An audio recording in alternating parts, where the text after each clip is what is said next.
Halo semuanya, perkenalkan nama aku Gilang Ahmad Fauzi, bisa dipanggil Gilang. Aku dari Prodi Ilmu Ekonomi Angkatan 2025, Universitas Gadjah Mada.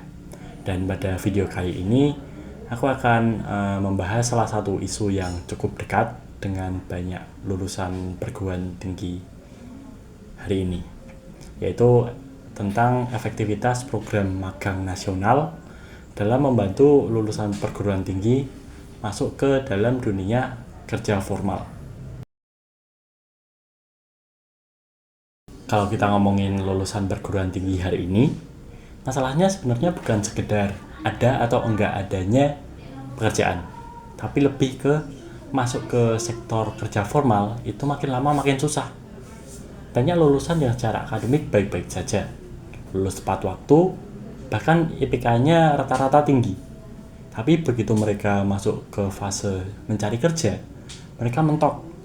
Bukan karena nggak mau kerja, tapi karena lowongan yang ada minta pengalaman. Sedangkan pengalaman itu sendiri susah didapat kalau belum pernah kerja. Lalu data BPS menunjukkan bahwa pengangguran di Indonesia masih jutaan orang. Dan yang cukup mencolok, pengangguran dari lulusan pendidikan tinggi juga banyak. Ini menunjukkan bahwa ijazah sekarang bukan lagi jaminan langsung untuk dapat kerja. Dalam konteks ini, pemerintah mencoba untuk masuk lewat kebijakan program magang nasional. Logikanya, kalau masalahnya pengalaman, maka pengalaman itu harus difasilitasi. Tapi pertanyaannya, apakah magang nasional ini benar-benar bisa jadi jalan masuk ke sektor tenaga formal? Atau hanya jadi persinggahan sementara? Program magang nasional pada dasarnya dirancang sebagai jembatan antara dunia pendidikan yang relatif aman dan terstruktur dengan dunia kerja yang penuh target, tekanan, dan tuntutan produktivitas. Selama ini, banyak kritik bahwa kampus terlalu fokus pada teori. Mahasiswa lulus dengan pemahaman konseptual yang kuat, tapi belum tentu siap menghadapi dinamika kerja yang nyata, seperti bekerja dalam tim lintas divisi, menghadapi atasan, target, deadline, dan lain sebagainya. Nah, program magang nasional berusaha mencoba menutup celah ini dengan cara yang cukup langsung, yakni terjun ke dunia kerja, belajar sambil jalan. Dari sisi pemerintah, ini juga bisa dibaca sebagai upaya mengintervensi fase transisi yang selama ini dibiarkan berjalan sendiri. Lulusan dilepas ke pasar tenaga kerja tanpa banyak pendampingan. Magang nasional ingin mengisi ruang kosong itu. Namun penting untuk dicatat, program ini sejak awal tidak diposisikan sebagai solusi instan. Ia tidak menjanjikan semua peserta langsung dapat pekerjaan tetap. Yang dijanjikan adalah pengalaman, pembelajaran, dan peluang untuk membangun rekam jejak awal. Dalam pasar tenaga kerja yang kompetitif, rekam jejak awal ini seringkali krusial. Kalau dilihat dari desain kebijakan, program magang nasional ini terlihat relevan. Ia menjawab masalah yang nyata dan sering dikeluhkan, baik oleh pencari kerja maupun oleh perusahaan.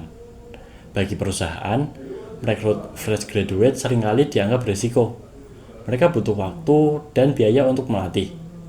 Magang memberi ruang bagi perusahaan untuk mengenal calon tenaga kerja tanpa komitmen yang panjang.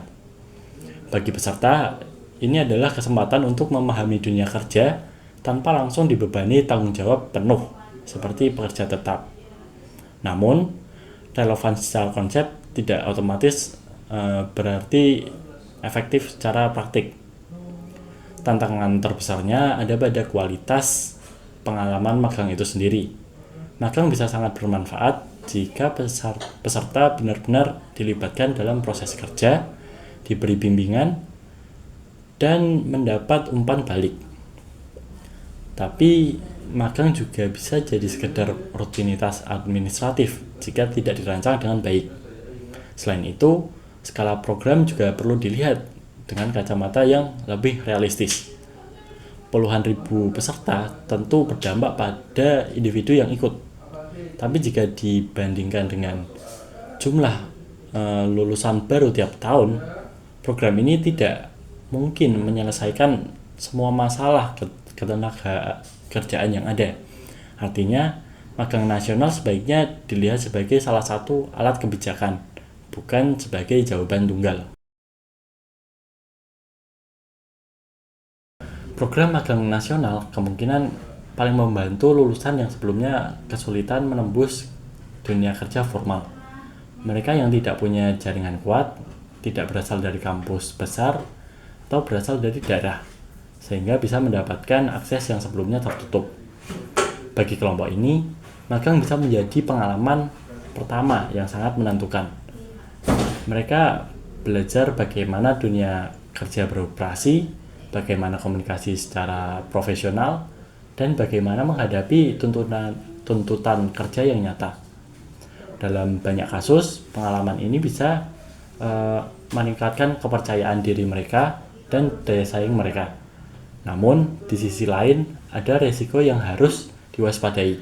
Salah satunya adalah ketika magang tidak diikuti dengan peluang lanjutan. Jika setelah magang mereka kembali menganggur tanpa peningkatan peluang yang signifikan, maka fungsi magang sebagai jembatan menjadi lemah. Ada juga kekhawatiran bahwa magang bisa digunakan sebagai substitusi pekerjaan entry level. Perusahaan mungkin lebih merekrut magang secara bergantian dibanding membuka posisi tetap, dan jika ini terjadi secara luas, maka magang justru memperpanjang fase transisi lulusan. Mereka yang sudah bekerja tapi belum benar-benar bekerja secara formal dan stabil. Kalau ditanya apakah program magang nasional ini efektif, jawabannya tidak bisa hitam putih. Program ini relevan, niatnya jelas, dan berangkat dari masalah nyata yang dihadapi banyak lulusan perguruan tinggi hari ini, terutama soal minimnya pengalaman kerja dan akses ke sektor formal. Namun, efektivitasnya sangat bergantung pada bagaimana program ini dijalankan di lapangan. Kualitas magang, sejauh mana perusahaan benar-benar melibatkan peserta dalam pekerjaan yang bermakna, serta adanya evaluasi berkelanjutan dari pemerintah, tentu akan menentukan arah akhirnya. Jika pelaksanaannya longgar dan magang hanya dijadikan tenaga kerja yang murah tanpa peluang lanjut, program ini justru berisiko memperpanjang masalah transisi lulusan. Sudah bekerja tapi belum benar-benar masuk ke pekerjaan formal yang stabil. Sebaliknya, jika dirancang dengan standar yang jelas dan terhubung dengan kebutuhan industri, program magang nasional punya potensi untuk menjadi jembatan yang kuat.